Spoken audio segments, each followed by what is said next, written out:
누가복음 3장 15절부터 함께 합독하도록 하겠습니다.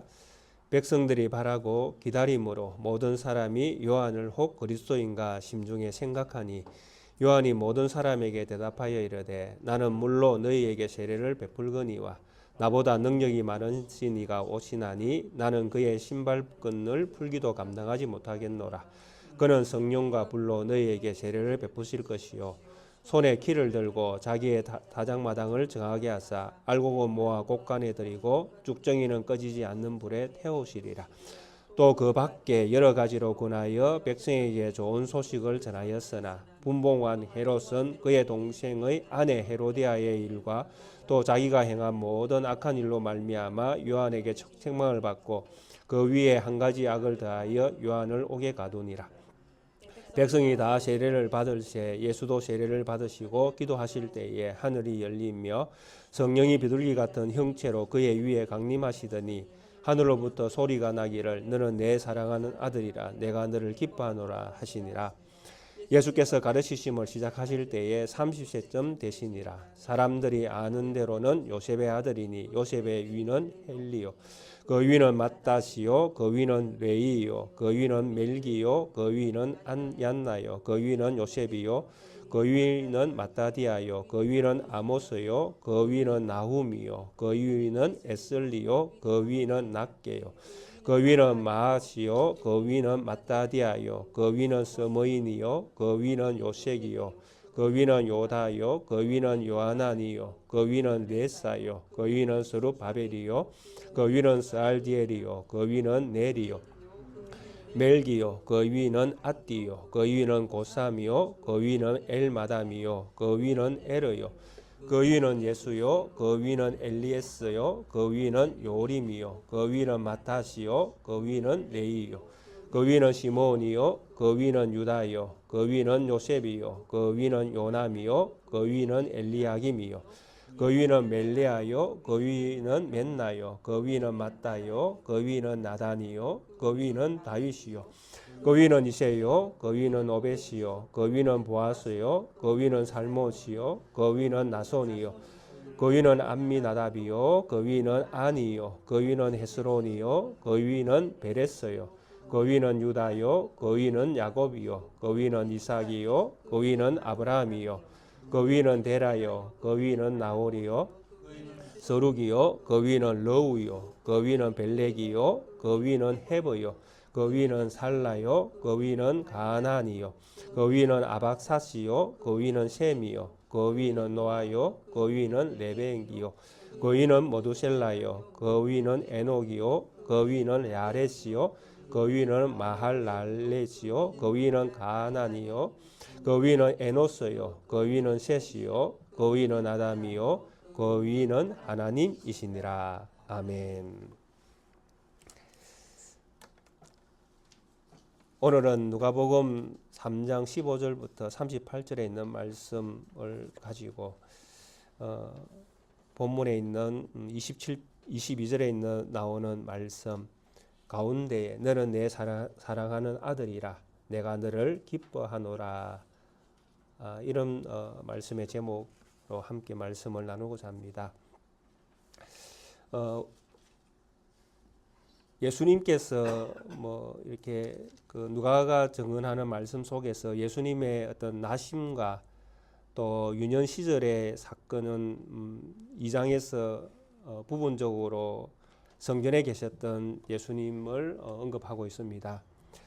그래서 우리가 이 성전이 가지고 있는 구약적 의미를 잘 이해하시면 예수님께서 왜 성전에 계셔야 하는가 하는 부분들도 우리가 이해하는 데 많은 도움을 얻는다 이렇게 말씀을 드렸습니다.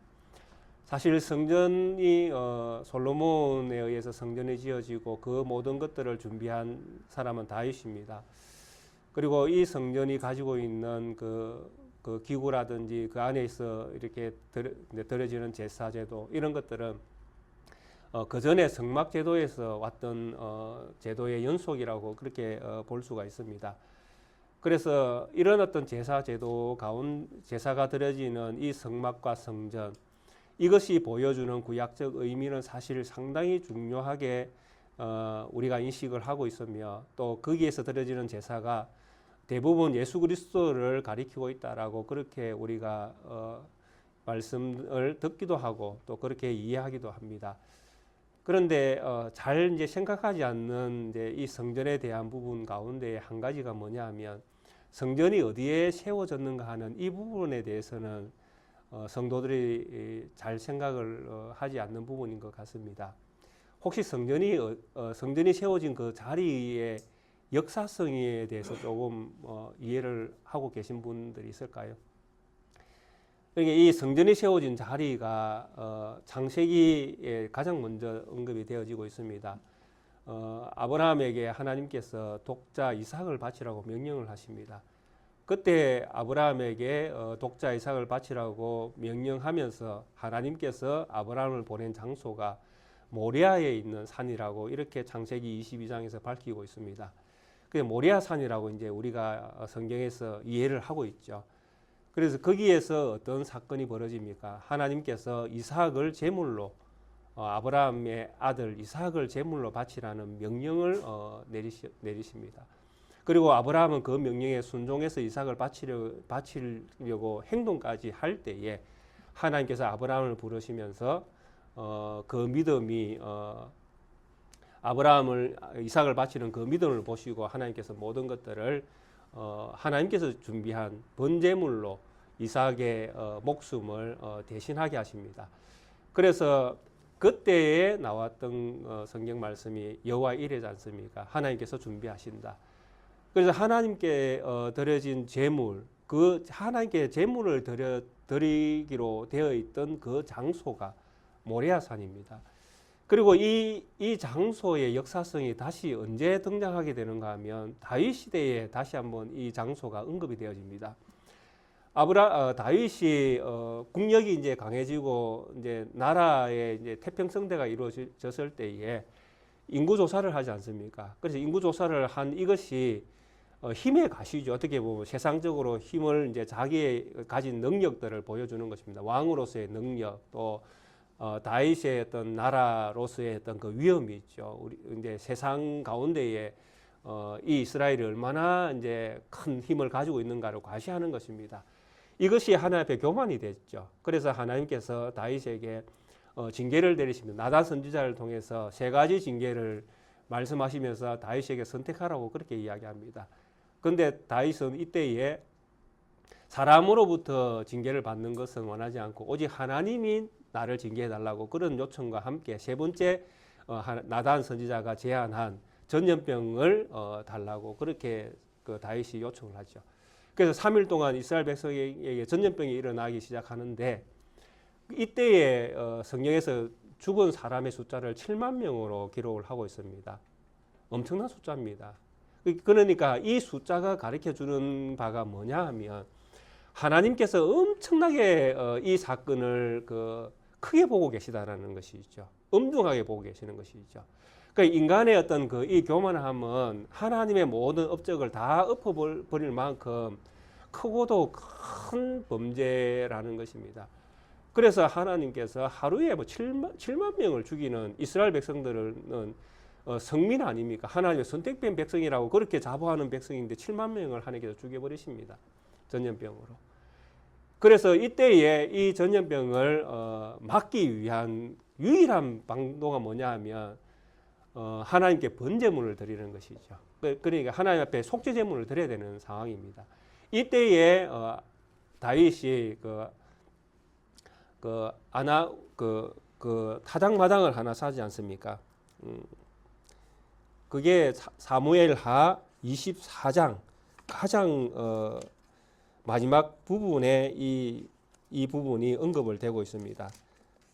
아리우나의 타작마당을 사서 거기에서 이제 번제를 드리는 이 이야기를 이제 나단 선지자가 하고 있지 않습니까?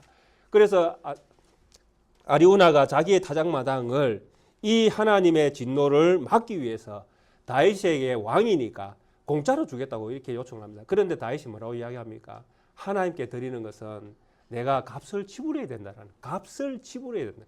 그러니까 죄값을 치러야 된다는 이야기입니다. 그래서 죗값을 치르기 위해서 아리우나 타작마당을 다윗이 돈으로 사지 않습니까? 사고 거기에다가 번제물을 들여서 전염병을 그치게 합니다. 근데 이게 어디냐 하면 바로 예루살렘입니다. 예루살렘 근처에 있는. 그 역사적으로 모리아산이죠. 모리아산과 연결되어 있는. 그래서 이런 어떤 역사적 사건들을 종합해 보면 결국 성전이 어디에 세워집니까? 바로 모리아산 이 아리우나 타작마당이 있던 장소 이쪽에 성전이 세워지는 역사성을 가지고 있다는 것입니다. 그러면 성전이 왜 거기에 세워져야 되는가 하는 부분이 이제 성경을 통해서 드러나는 것이죠.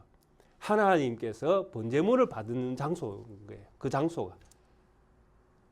이게 하나님이 용서하시는 장소죠. 또 그 장소는. 그 인간의 모든 죄를 용서하시는 장소요. 그러면서 하나님께서 인간의 그 죄를 죄악됨을 위하여 또 번제물을 하나님께 올려드리는 번제물을 드리는 장소. 그러니까 이 성전은 이런 어떤 역사적인 사건들을 담고 그 자리에 서 있는 것입니다. 그러니까 성전 안에서 드려지는 제사도 이런 역사성과 함께 연결되어져서 하나님 앞에 제사가 드려지고 또 하나님이 그걸 통해서 죄를 용서하시고 그리고 인간에게 모든 평화를 그들에게 허락하시는 것이죠. 그러니까 이 일을 완성하기 위해서 이 땅에 오신 예수님은 당연히 이 장소에 계셔야 되는 겁니다. 장소가 가지고 있는 그 의미를 완전히 드러내시는 분으로 이 세상에 오신 분이 예수님이니까 예수님이 아버지의 집에 있는 것은 너무나 당연한 것이죠. 그 아버지가 하신 일들을 그분이 그곳에서 그분의 몸을 통해서 예수 그리스도의 몸을 통해서 그것을 성취해 내셔야 되니까 당연히 이런 역사를 가지고 있는 장소에 또 아버지의 뜻이 있는 뜻과 아버지의 계획이 드러날 수 있는 또 사람들에게 이 모든 것들을 보여줄 수 있는 그 장소에 예수님이 계시는 건 너무나 당연하죠.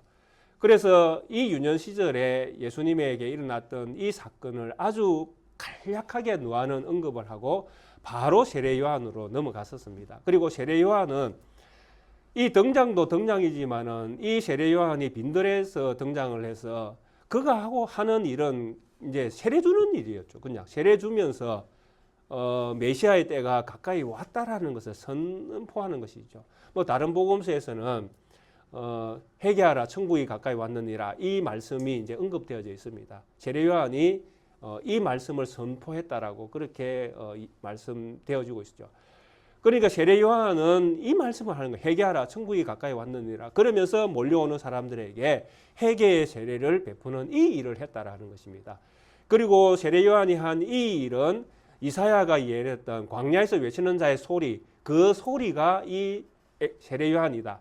그래서 이 소리가 하는 일이 무엇이냐? 아버지의 길을 예비해서 성도들의 마음을 아버지께로 돌리는 그 일을 하는 그 사명을 가지고 이 땅에 왔고 또 그 사명을 통해서 오실 메시아를 전하는 그 사명을 가지고 세례 요한이 왔다. 이렇게 성경은 이사야가 예언을 하고 있고 이 또 말라기가 또 이런 예언을 또 부분적으로 증언을 하고 있고 이런 성경의 역사를 가지고 이제 누가복음 3장에 2장과 3장에서 이 세례 요한의 사역을 언급을 했다라는 것입니다.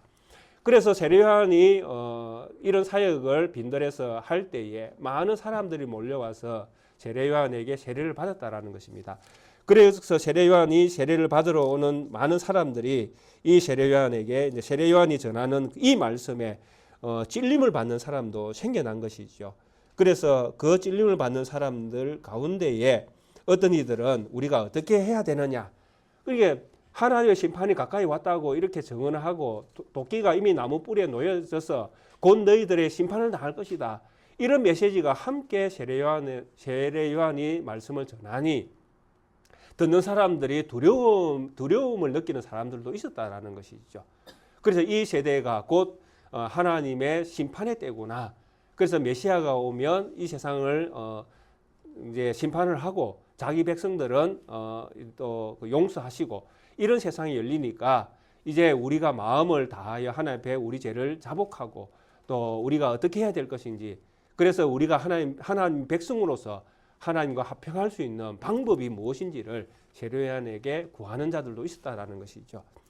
그래서 어떤 사람들 가운데에 나온 사람들 중에 이제 일반적으로 직업이 알려지지 않는 이제 대중들에게 세례요한이 했던 말씀은 두 벌 있는 옷을 가진 사람은 옷 없는 자에게 나누어 주고 또 먹을 것이 있는 사람도 그렇게 하라고. 그 자비로운 하나님의 이 성품을 자기 이웃들과 함께 나누라고 그렇게 명령을 내렸죠.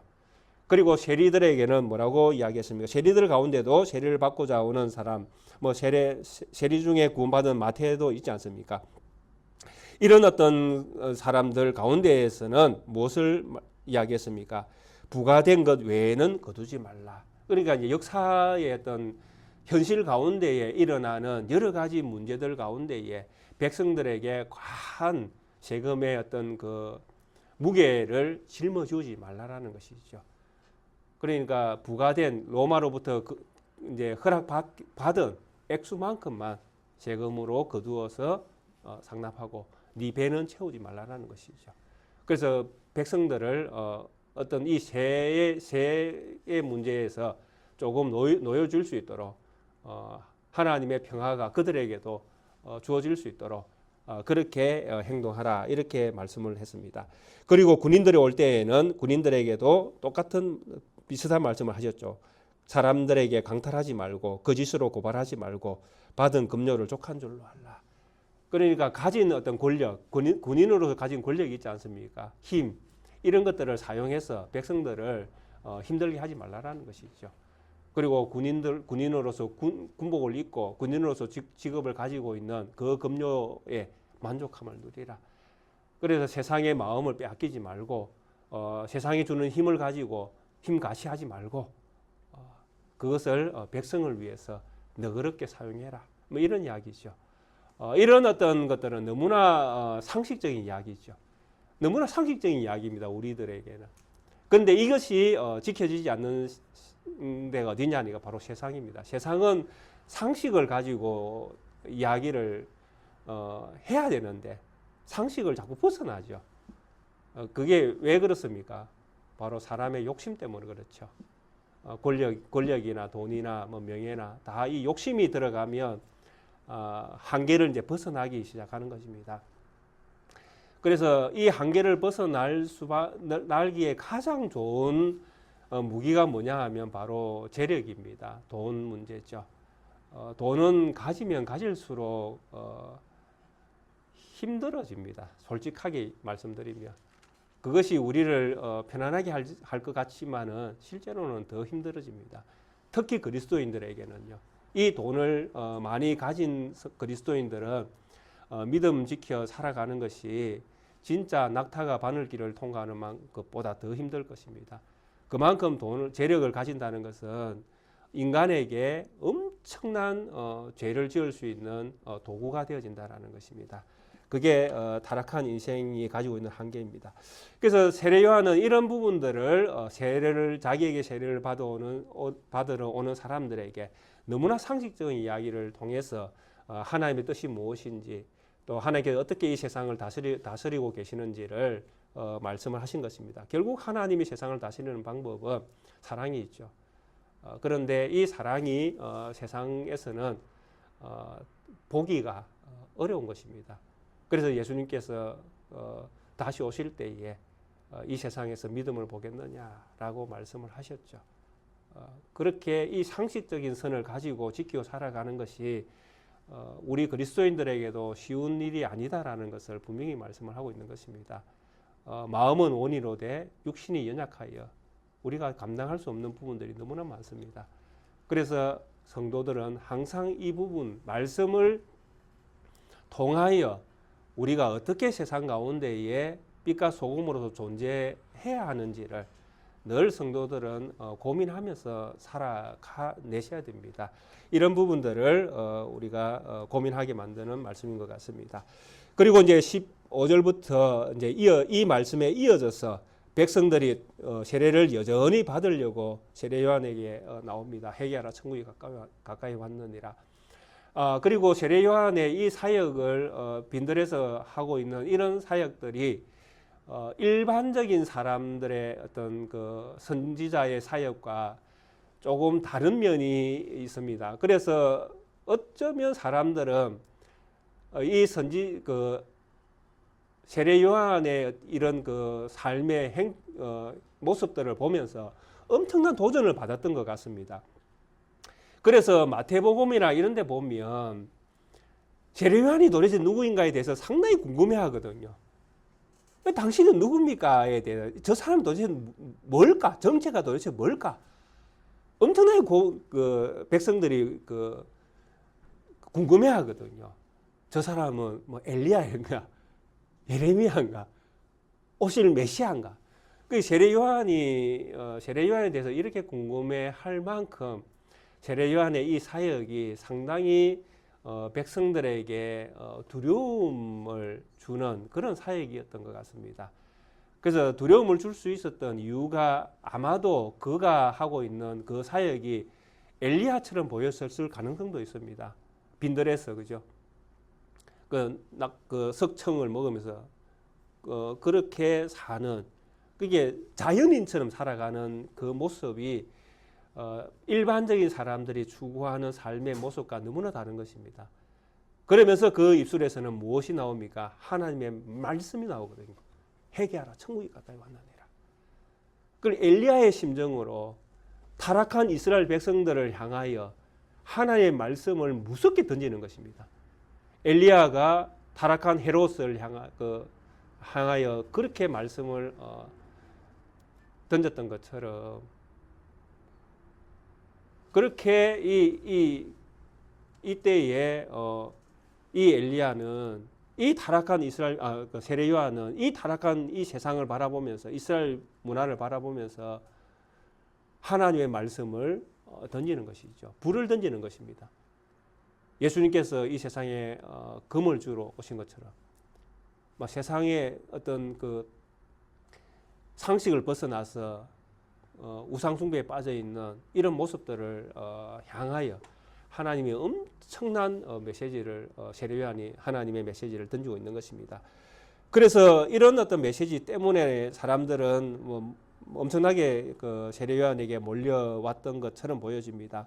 그래서 15절에도 백성들이 바라고 기다림으로 모든 사람들이 요한을 혹 그리스도인가 심중에 생각하니, 그러니까 이 당시 사람들이 메시아가 오기를 상당히 고대하면서 그렇게 기다리며 기대하고 있었던 시절인 것 같습니다. 그러면서 세례 요한의 어떤 삶을 보니까 진짜 그리스도처럼 보이는 것이죠.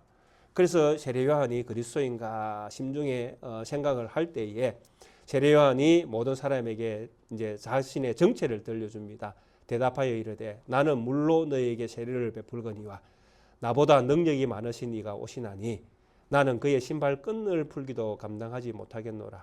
그는 성령과 불로 너희에게 세례를 베푸실 것이요 손에 키를 들고 자기의 타작마당을 정하게 하사 알곡을 모아 곳간에 들이시고 쭉증이는 꺼지지 않는 불에 태우시리라. 세례 요한의 메시지입니다. 나는 메시아가 아니다. 나는 그리스도가 아니다. 그런데 그리스도는 나와는 태생부터 다르다는 것이죠. 근원적으로 그분과 나는 다르다는 것이죠. 나는 너희에게 물로 세례를 베풀었지만은 메시아는 물로 세례를 베푸는 것이 아니라 성령과 불로 세례를 베푸실 것이다. 그리고 그분과 나의 차이는 내가 그분의 신발끈도 풀기에 합당하지 않을 정도로, 신발끈은 종이 푸는 거거든요. 주인의 신발끈, 샌들로 알려진 거 있지 않습니까? 이스라엘 백성들이 주로 신는 샌들에 달려 있는 그 신발끈, 이걸 주로 종이 이제 풀어주는 것입니다. 그런데 세례 요한은 예수님 앞에 자기는 종도 못 된다는 표현을 하고 있는 것입니다.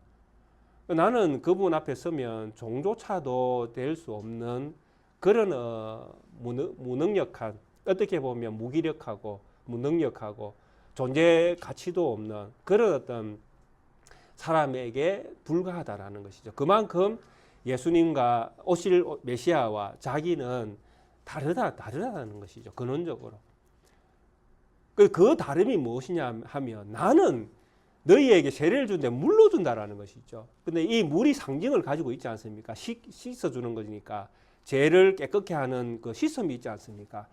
근데 이 물이 가지고 있는 세례가 가지고 있는 성격은 씻는 것만 가지고 있는 게 아니거든요. 물이라는 것은 씻는 어떤 도구도 되어지지만은 물 자체가 하나의 세상을 이야기하고 있거든요. 물에 들어간다는 것은 죽음의 세상에 들어가는 거잖아요. 물의 세상에 들어가는 것은. 그리고 나올 때에는 다른 세상에서 다른 세상으로 나오는 것이잖아요. 우리의 죽음이라는 것은. 우리의 세례라는 것은 죽음의 세상에 들어갔다가 영원한 세상으로 다시 나오는 것이 우리가 받는 세례지 않습니까? 그러니까 이 세례에 무엇이 들어있는 거면 세상이 들어있는 것입니다. 다른 세상이 들어있는 것이죠. 그래서 세례 요한이 물로 세례를 주는 것은 겨우 이제 이 뒤에 오는 세상에 대한 소개일 뿐이지 자기가 주는 이 물 세례가 무슨 효력이나 이런 것들이 근원적으로 발생하는 것은 아니다라는 것이죠. 진짜 근원적으로 발생되어지는 것은 내 뒤에 오시는 이에 의해서 주어지는 세례, 이 세례를 통해서만 근원적으로 완결적으로 새로운 세상이 만들어진다라는 것이죠. 그리고 이 세상에 이 세례에 의해서 세례를 받는 사람들이 새로운 세상에 들어가게 되어진다라는 것입니다. 그래서 새로운 세상에 들어가기 위하여 사람들이 받아야 될 것이 무엇입니까? 성령과 불로 세례를 받아야 된다라는 것입니다. 그래서 우리 성도님들은 우리가 교회에서는 뭐 표면적으로 물로 세례를 베풀지만은 우리 성도님들 이면에는 성령과 불로 세례를 받았다고 그렇게 믿으셔야 됩니다. 예. 표면이 중요한 것이 아니라 우리에게는 이면이 중요한 것이잖아요. 근원적으로 내가 무슨 세례를 받았는가 하는 것. 그래서 우리 모든 성도님들은 성령과 불로 세례를 받으셨음을 믿으셔야 되는 것입니다. 그것이 예수님께서 우리에게 베푸시는 세례입니다. 그러면 성령과 불은 무엇이냐라고 할 때에 17절에서 세례 요한은 끊임없이 이 이야기를 계속 덧붙이면서 자기가 하는 사역을 이야기를 합니다. 손에 키를 들고 자기의 타작마당을 정하게 하사 알곡은 모아 곡간에 들이고 쭉정이는 꺼지지 않는 불에 태우는 것. 이것이 성령의 세례, 불의 세례의 효력이라는 것이죠. 그래서 성령으로 불로 세례는 똑같은 말입니다. 성령으로 세례 받는다는 말과 불로 세례를 받는다는 말은 한 헬라어의 어법으로는 하나로 묶여져 있는 형태입니다. 그러니까 성령 세례가 따로 있고 불 세례가 따로 있는 것이 아니라 성령과 불로입니다. 성령 플러스 불, 같은 것을 이야기하는 것입니다. 그래서 성령 세례가 무엇이냐 하면 알곡은 타작해서 곡간에 들이는 것이고 쭉정이는 불로 태워서 버려지는 이것이 성령 세례라는 것입니다. 그래서 우리 성도님들이 성령 세례를 받았다고 할 때에 성령 세례라는 것은 새로운 그 세계로 들어가는 거잖아요. 세상으로 들어가는 거잖아요. 물의 세상에서 다른 죽음의 세상에서 하나님 나라의 세상으로 들어가는 것처럼 성령 세례는 성령 안으로 들어가는 것을 이야기하는 것입니다. 성령의 나라, 성령의 세상, 이 세상으로 들어가는 것을 성령 세례라고 하는 것입니다. 그래서 성도님들이 성령과 불로 세례를 받았다라는 것은 성도님들의 삶의 터전이 어디냐라고 할 때 바로 성령 안이라는 것입니다. 그래서 우리 모든 성도님들은 성령이라는 세상에서 이 성령이라는 세상은 하나님 나라죠. 하나님의 나라에서 하나님과 함께 믿음의 삶을 살고 있는 사람들이 바로 우리 모든 성도님들이라는 것입니다. 이것이 성령 세례입니다. 그래서 이 성령 세례를 받은 분들은 성령의 이 불에 의해서 정하게 되어졌죠. 알곡으로 정해져서 알곡은 어디에 곡간에다가 딱 넣어둔 거죠. 하나님 나라에, 성령의 나라에 싹 보관하고 있는 것이죠. 그리고 쭉정이는 그렇게 믿지 않는 사람들이죠. 이 사람들은 불로 태워 없애버리는 것입니다. 이것이 성령 세례의 세상이 이 세상에 임할 때에 일어나는 현상들입니다. 그래서 세례요한 사도행전에 가면 이 일들이 이제 일어나죠, 실질적으로. 그래서 이런 세상이 일어나는 이런 어떤 이제 과시적인 현상들이 사도행전에 가면 실제로 이제 일어납니다. 성령이 오순절날 임하셔서 엄청난 성령 나라, 성령의 세상을 이 세상에 보여주죠. 그래서 믿는 자들이 방언을 통해서 하나님 큰 일을 이야기하고 그러면서 구원받은 것들에 대해서 뭐 두려움 없이 막 전하게 되어지는 성령의 세상에 살기 때문에 이 세상이 주는 두려움은 두려움이 아닌 거예요. 새로운 세상에 사니까요. 그래서 새로운 세상에 사는 사람으로서 이 세상은 이 사람들을 감당을 못하는 것입니다. 도대체 이 사람들 어디에서 난 사람들이냐? 성령으로 난 사람들이다. 이러면서 다니잖아요. 그게 감당을 못하는 것이죠. 그만큼 새로운 세상이 주는 능력과 힘, 또 그 세상에 사는 사람들의 존재 가치는 세상을 뛰어넘는 이런 힘들을 가지고 있음을 사도행전에서는 말씀을 하고 있는 것입니다. 그래서 이런 어떤 쭉정이는 꺼지지 않는 불에 태웁니다. 그 다음에 그 밖에 여러 가지로 권하여 백성에게 좋은 소식을 전했습니다. 좋은 소식은 복음입니다. 복음을 세례 요한은 끊임없이 정했죠. 그래서 이 세례 요한의 이 사역이 결국은 알곡과 죽정이를 가려내는 일이죠. 예수님이 그 메시아가 오는 길을 예비하면서 미리 사람들의 마음을 메시아에게로 인도하는데 메시지를 통해서 세례 요한이 전하는 말씀을 통해서 알곡과 죽정이를 이제 가려내고 있습니다. 먼저 선별적으로. 그런데 여기에 걸려든 사람이 누구입니까? 바로 이때의 분봉왕으로 있는 헤롯이죠. 그래서 헤롯은 자기 자신이 상식적이지 않고 또 힘을 가지고 힘을 사용해서 자기의 세상을 구축하는 인물이었죠. 그래서 자기의 동생인 빌립의 아내인 헤로디아까지 자기가 자기의 아내로 취하는 이런 엄청난 그 악행을 저질렀습니다.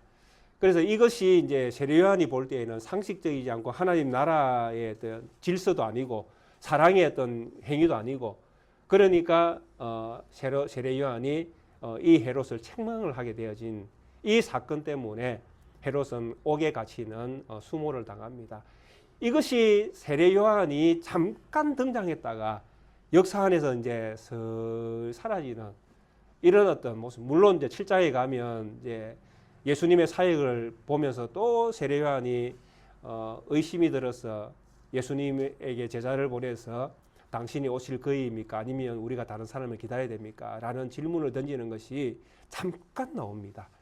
그런데 실제로 세례 요한의 사역은 여기에서 끝이 납니다. 오늘 우리 함께 보고 있는 이 말씀을 끝으로 세례 요한의 사역은 구름처럼 이 세상에서 싹 사라집니다. 세례 요한의 태어남은 나시린으로서 선택된 태어남이었습니다. 그리고 천사에 의해서 잉태의 사실이 세상에 알려졌고 그리고 이 선지자의 사역이 엘리야의 어떤 마음으로 이 세상에 와서 백성들의 마음을 하나님께로 돌리는 그런 사역을 할 것을 예언된 말씀을 따라 사역할 자인 것을 성경은 이야기했습니다. 그래서 성경 안에서의 어떤 그 예언된 선구자로서 선지자로서의 이런 어떤 위치와 사역의 어떤 중대함 이런 것들을 바라볼 때에 정말 세례 요한이 이 세상에 있는 날 동안 얼마나 엄청난 사역을 할 건가 하는 이런 기대를 사람들이 충분히 가질 만한 그런 위치에 있었던 사람입니다. 세례 요한이라는 사람 자체가. 그런데 누가는 이 세례 요한의 사역을 아주 보잘것없이 이제 소개를 하고 끝을 내버립니다. 빈들에 있었다. 세례를 줬다. 사람들이 와서 많이 세례를 받았다. 그리고 헤롯에게 헤로디아 일로 책망을 해서 옥에 갇혔다. 이게 세례 요한 사역의 전부 다입니다. 참으로 이 세례 요한을 보면서 세례 요한의 이 말이 정말 실감이 되어집니다. 내 뒤에 오시는 그이에 나는 그분의 신발끈 풀기도 감당치 못할 인물이다. 이게 세례 요한이 자기 자신을 주님 앞에서 평가한 자신의 평가입니다. 그래서 끊임없이 세례 요한은 그랬죠. 있을 때부터 세례 요한은 다른 복음서에도 그랬습니다. 그는 흥하여야 하겠고 나는 쇠하여야 하리니. 철저하게 주님만 높여드리는 믿음을 가지고 살았던 인물입니다. 그는 주님 앞에서 정말 먼지와 같은 존재로 여겨지기를 원했던 것이죠. 그러니까 내가 이 땅에 사는 날 동안에 내가 주님으로부터 말미암아 어떤 영광도 취하지 않겠다라는 것이 세례 요한의 믿음입니다. 그러니까 주님이 전부 다이고 나는 주님의 어떤 도구로서의 역할을 감당하기에도 사실은 너무나 내 자신은 보잘것없다라는 것이죠. 그런 내가 주님으로 말미암아 뭔가를 취할 수 있다라는 것은 나에게 재다라는 것이죠. 이게 세례 요한의 믿음입니다. 제가 바라볼 때는요. 근데 우리는 이 세상에 살면서 얼마나 주님 때문에 많은 영광을 누리며 살아갑니까? 저만 보더라도 그렇지 않습니까? 목사라는 직함을 가지고 제가 이 세상에서 살아가고 있습니다. 적어도 교회에 설교를 듣고 예배를 하러 오시는 모든 성도님들은 적어도 저에 대하여 좋은 생각과 좋은 감정과 또 하나님의 어떤 높임을 받는 종처럼 귀하게 그렇게 여겨주시지 않습니까? 제가 주님의 이름을 가지고 그 영광을 제가 취하고 있지 않습니까? 우리는 그렇게 살아가고 있습니다. 오늘날. 그런데 성령에서 하나님의 붙들림을 받은 믿음의 사람들은 주님 앞에서 자기 자신이 얼마나 연약한 존재이고 부족한가를 인식하면서 살았다라는 것입니다. 사도 바울은 뭐라고 자기 자신을 소개했습니까? 나는 죄인 중에 괴수로다. 이렇게 자기 자신을 소개했습니다. 성경을 10여 권을 쓴 대단한 인물 아닙니까?